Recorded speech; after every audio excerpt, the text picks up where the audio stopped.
News at 5. I'm Jamison Euler. And I'm Wendy Ryan. Thank you for joining us, everyone. Florida's public schools are getting new rules on bathrooms, use of preferred pronouns, and topics that cannot be taught until 9th grade.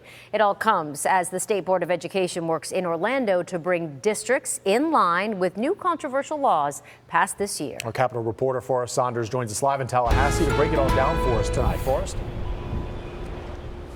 Yeah, you guys might remember we had round after round of protests at the state capitol building behind me during this year's legislative session. A big part of that was because the GOP legislature passed controversial policies that the LGBTQ plus community took issue with. Well, those bills are now laws, but the concerns remain. Show the amendment approved. One after another. Let the record reflect we have at least one eye on the phone. Show the amendment approved.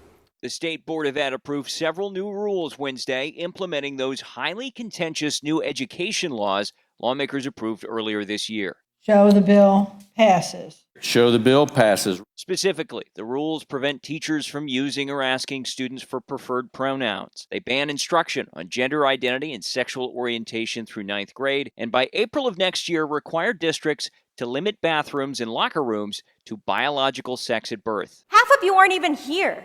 Not even awake. You're on your phones. That's the same kind of that the students in class get in trouble for. This is what you're worried about? You have nothing better to do? The approvals came after hours of public comment, with many alleging the changes will harm the transgender community. Others question why different issues weren't taking priority. If you want to do something to really protect children, go back to your masters in Tallahassee and tell them to do something about guns. There was support for the changes. Some said they'll refocus schools on education. When teachers report to work, they need to leave their personal beliefs and their opinions at the door and assume the full responsibility of the job they signed up for. Others believed the changes would create safer spaces. When did girls' and women's safety become less important than a man or a group's feelings or preferences? Florida's Ed Commissioner Manny Diaz summarized things earlier in the day, saying that the GOP-controlled legislature and governor are trying to keep parents in control. This is common sense, making sure that parents are involved in the upbringing and development of their student. Again, these kids do not belong to the government, they belong to their parents. LGBTQ plus advocates continue to reject the claim, saying parental control is coming at the cost of a lot of freedom. We have to fight back, that we have to assert what is the majority opinion in this state, and that is let teachers teach, let students be students, and let parents be parents and get the government out of it. Many now vowing to keep up the pressure as these new rules come online in the coming academic year. So I do want to highlight one other rule that the Board of Education put in place today, and that is restrictions on nicknames.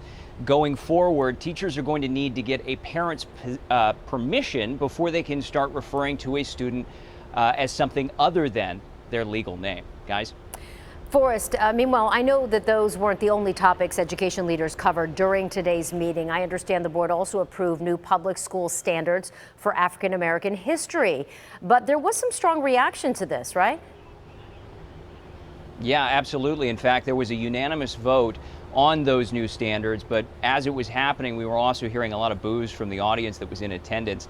You had a coalition of different groups, civil rights groups, as well as the State Teachers Union, the Florida Education Association, taking issue with these standards. Basically what they said, and I'm going to try and quote the letter that they sent to the BOE, that this lesson plan purposefully omits or rewrites key historical facts about the Black experience here in America. That is their allegation, and one of the things that they cite is that the state summary of those new standards includes, and I'm quoting from that summary, how slaves developed skills which in some instances could be applied for their personal benefit. They said that is entirely inappropriate to be teaching potential benefits of slavery, so they took a big issue with that. Now, the state rejected those claims, including that they were going to teach that slavery had some kind of benefit for the enslaved peoples. They said that these new standards were developed after months of review by a task force, and they also noted that the vast majority of comments, about 90% of them,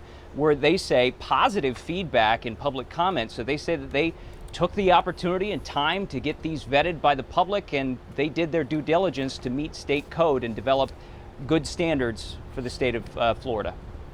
All right, Forrest Saunders reporting from Tallahassee for us tonight. Thank you, Forrest. Let's go ahead and get a first check of your weather.